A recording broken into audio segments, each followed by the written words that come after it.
moments later. Assalamualaikum warahmatullahi wabarakatuh. Halo semuanya, perkenalkan nama saya Rindiani Jafri dengan NPM 022724111126, kelas 3C, Prodi Akuntansi, Fakultas Ekonomi dan Bisnis. Pada kesempatan kali ini kita akan membahas sebuah topik yang sangat penting dalam sistem keuangan Indonesia, yaitu transformasi peran Bank Indonesia setelah kehadiran Otoritas Jasa Keuangan atau OJK. Sejak OJK resmi berdiri pada tahun 2011 dan mulai menjalani fungsi pengawasan penuh pada 2013. Landscape kelembagaan keuangan nasional mengalami perubahan besar. Pembagian tugas antara dua institusi kunci, Bank Indonesia sebagai bank sentral dan OJK sebagai otoritas pengatur dan pengawas sektor jasa keuangan, telah mengubah banyak proses, kebijakan, serta arah pengelolaan stabilitas keuangan nasional. Materi ini akan membahas secara runtut. Yang pertama, latar belakang lahirnya OJK, perubahan kewenang Bank Indonesia, pergeseran fungsi pengawasan, serta bagaimana transformasi ini berpengaruh pada stabilitas sistem keuangan Indonesia. Mari kita masuk ke pembahasan lengkapnya.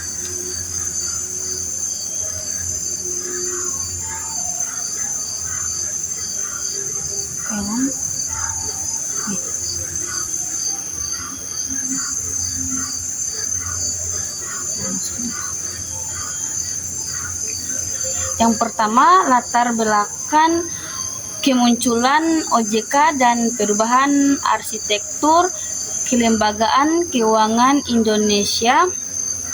Yang pertama, kondisi sebelum OJK hadir. Sebelum OJK berdiri, pengawasan sektor jasa keuangan bersifat tersebar. Bank Indonesia mengawasi perbankan, Departemen Keuangan mengawasi industri pasar modal dan lembaga keuangan non-bank. Mengatur dan mengawasi asuransi dana pensiun, lembaga pembiayaan dan pasar modal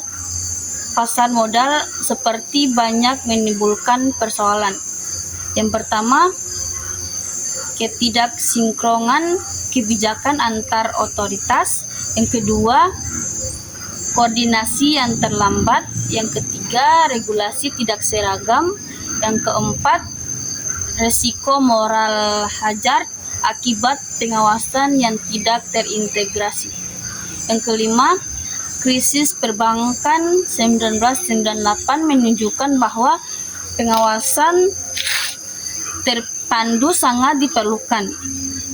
Yang kedua, amanat undang-undang pembentukan OJK. OJK dibentuk berdasarkan UU nomor 21 tahun 2011 yang memberikan kewenangan kepada OJK untuk mengatur, mengawasi, memeriksa, dan melindungi konsumen dalam sektor jasa keuangan, perbankan, pasar modal, industri keuangan, non-bank. Dengan pendirian OJK, fungsi perbankan secara bertahap dipindahkan dari Bank Indonesia ke OJK. Yang ketiga, dampak kelembagaan baru terhadap Bank Indonesia. Kehadiran OJK menyebabkan perubahan besar pada struktur tugas Bank Indonesia. Jika sebelumnya BI memegang 3 fungsi bank sentral. Yang pertama, kebijakan moneter. Yang kedua, pengaturan dana pengawasan perbankan. Yang ketiga, sistem pembayaran. Maka setelah OJK berdiri, fungsi pengawasan mikroprudensial perbankan dipindahkan ke OJK, sehingga peran BI bergeser menjadi lebih fokus kepada moneter, makroprudensial, stabilitas sistem keuangan bersama KSSK, sistem pembayaran dan transaksi digital. Yang kedua, transformasi peran Bank Indonesia setelah kehadiran OJK. Yang pertama, dari pengawasan mikroprudensial menjadi pengawasan makroprudensial. Perubahan paling fundamental adalah peralihan dari mikroprudensial supervisionsi ke makroprudensial supervisionsi. Yang pertama, pengawasan mikroprudensial atau pindah ke OJK. Poin yang dialihkan ke OJK, yang pertama, pemeriksaan bank. Yang kedua, penilaian kesehatan bank. Yang ketiga, pengaturan risiko keuangan bank. Yang keempat, pengawasan kepatuhan. Dan yang kelima, tata kelolaan dan manajemen risiko tiap bank. Yang kedua, pengawasan makroprudensial atau tetap pada BI. BI lebih fokus pada stabilitas sistem keuangan secara menyeluruh. Yang pertama, mengawasi risiko sistematik. Yang kedua, mencegah bombastic kredit. Yang ketiga, mengatur counter buffer. Yang keempat, mengendalikan pertumbuhan kredit nasional. Yang kelima, menyusun kebijakan loan to value. Yang kelima, pengaturan giro wajib minimum atau GWM. Dengan demikian, cakupan BI menjadi lebih makro dan strategis. Yang ketiga, peran baru Bank Indonesia dalam sistem keuangan nasional. Yang pertama, penguatan peran Bank Indonesia di bidang moneter. Setelah tidak lagi menangani pengawasan bank secara mikro, BI dapat meningkatkan fokus pada stabilitas moneter. Menetapkan suku bunga acuan atau BI rate, kemudian BI DRR, mengendalikan inflasi bersama pemerintah, mengelola nilai tukar rupiah, melakukan operasi moneter untuk stabilitas likuiditas, intervensi pasar falas bila diperlukan. Fokus pada moneter ini menjadi lebih tajam setelah BI tidak terbebani tugas pengawasan langsung ke bank. Yang kedua, peran baru makroprudensial BI. BI berperan memastikan bahwa sistem keuangan tidak mengalami risiko sistematik. Indikator yang diawasi antara lain: pertumbuhan kredit secara agregat, rasio pembiayaan terhadap PDB, eksposur terhadap risiko sektoral, fluktuasi nilai tukar, likuiditas antar bank. Instrumen yang digunakan BI, yang pertama, counter buffer, LTV atau FTV. Yang ketiga, makroprudensial intermediate ratio. Yang keempat, makroprudensial likuiditas cover ratio. Yang kelima, GWM makroprudensial. Transformasi ini menunjukkan bahwa BI kini menjadi arsitek stabilitas sistematik, bukan sekedar pengawasan bank. Yang ketiga, penguatan sistem pembayaran. Kehadiran OJK justru membuat BI semakin kuat di bidang sistem pembayaran. Pengembangan sistem pembayaran digital BI Fast, KRIS, digital UMKM, standarisasi infrastruktur pembayaran nasional, blueprint sistem pembayaran Indonesia 2025. Peran ini menjadi sangat strategis di era digital ekonomi. Yang keempat, koordinasi Bank Indonesia, OJK, dan LPS dalam KSSK. Yang pertama, pembentukan Komite Stabilitas Sistem Keuangan atau KSSK. Untuk menghindari tumpangan tindih, dibentuklah KSSK yang beranggotakan yang pertama Menteri Keuangan atau Koordinator, yang kedua Gubernur Bank Indonesia, yang ketiga Kepala OJK, dan yang keempat Ketua Dewan Komisioner LPS. Yang kedua, pembagian fungsi KSSK. BI menjaga stabilitas moneter dan makroprudensial. OJK mengatur dan pengawasan mikroprudensial. LPS penjaminan simpanan dan resolusi bank. Kemenku kebijakan fiskal dan penenang krisis. Yang ketiga, manfaat KSSK. Meningkatkan koordinasi, mempercepat respon kebijakan, mencegah misrepresentasi antar bank, mendorong transparansi informasi antar otoritas. Yang kelima, dampak transformasi peran terhadap stabilitas sistem keuangan. Yang pertama, dampak positif. Yang kedua, pengawasan lebih fokus karena tugas dibagi 2 lembar besar.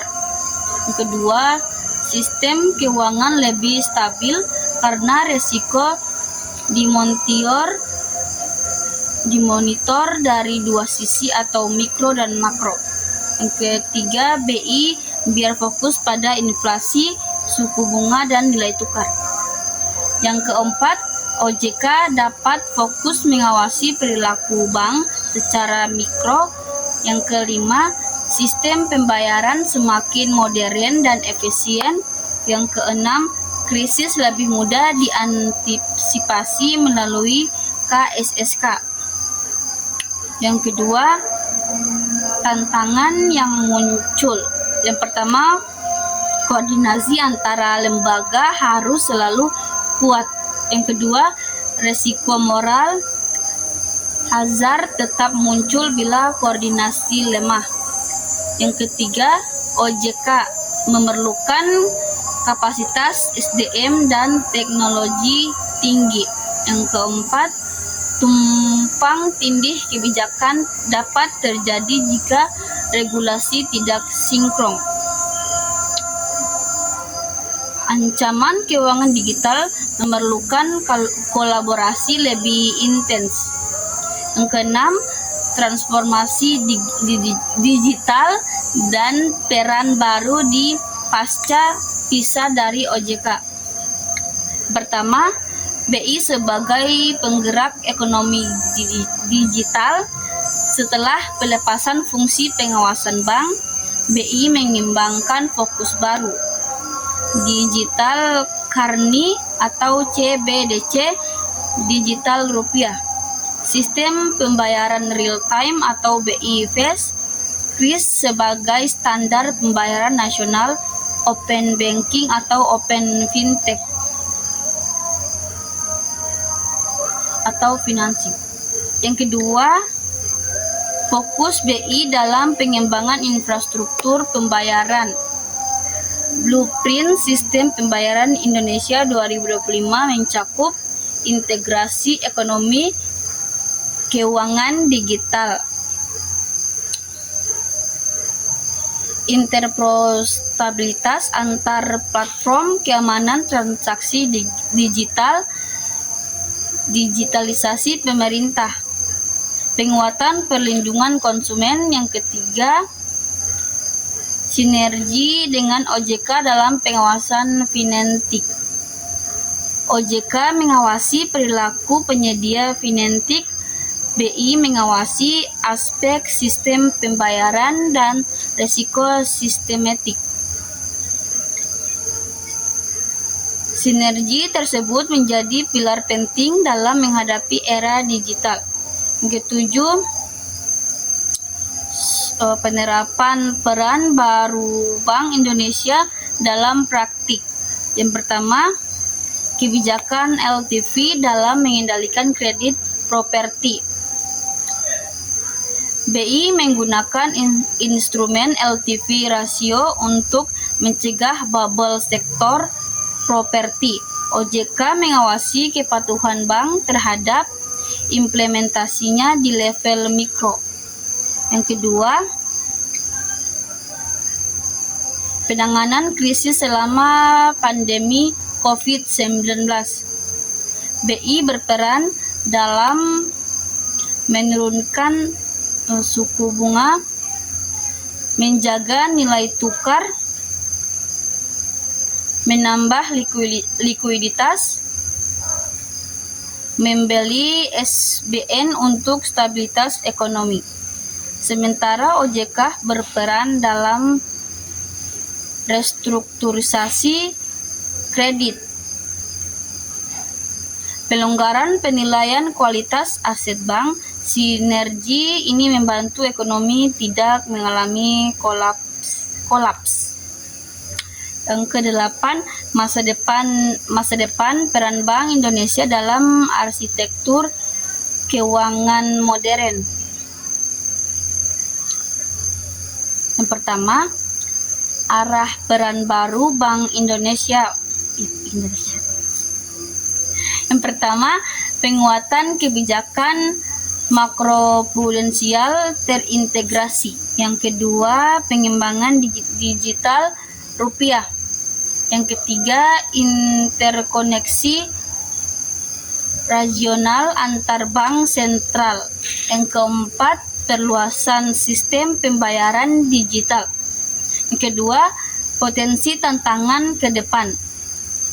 Yang pertama, resiko siber. Yang kedua, inovasi fintech yang makin cepat. Yang ketiga, shadow banking. Yang keempat, krisis ekonomi global. Yang kelima, volatilitas pasar keuangan. BI harus semakin adaptif dan kolaboratif dengan OJK.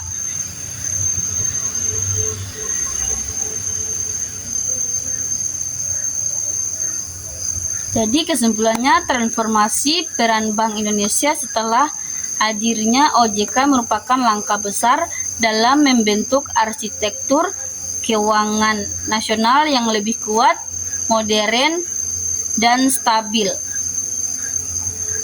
Pemisahan fungsi pengawasan mikroprudensial ke OJK membuat BI dapat fokus pada stabilitas moneter dan makroprudensial.